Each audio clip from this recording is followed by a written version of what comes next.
Saudi Arabia will send its first two astronauts, including its first female astronaut, to the International Space Station during the second quarter of 2023. Shannon Stirone is with us, a science journalist. Thank you very much for coming to this show.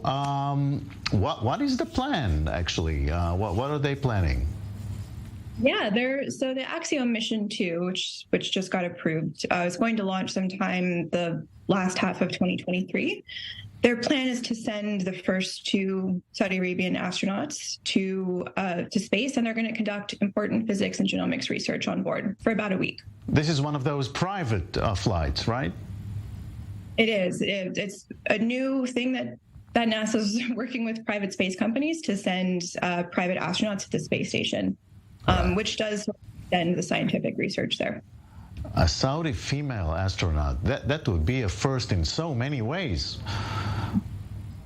It is the first. It's huge. It's a very monumental moment, not just for Saudi Arabia, but I think for the world to see a female Saudi Arabian astronaut go to space. Not only is she the first female Saudi astronaut, but she's a very accomplished cancer researcher. So having that representation even goes beyond having the first Saudi astronaut. It's anytime we can send an accomplished female scientist to space is a wonderful thing.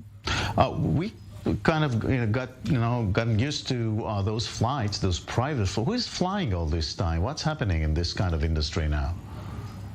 Yeah, that's a great question. There's a mix. There's still NASA still requires that anyone that sends a private mission to the space station, it has to be piloted by a retired or an accomplished NASA astronaut.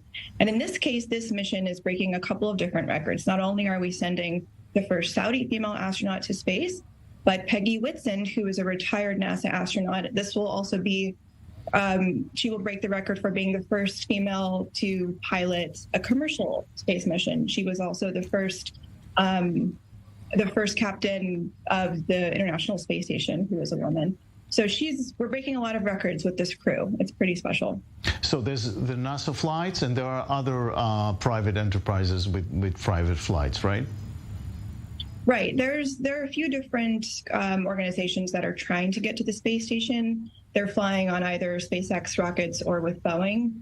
But it is, as we sort of transition from NASA operating the International Space Station fully, it will likely eventually turn over to being a commercial endeavor. So having these initial missions kind of test out that model is a good way to see if it works.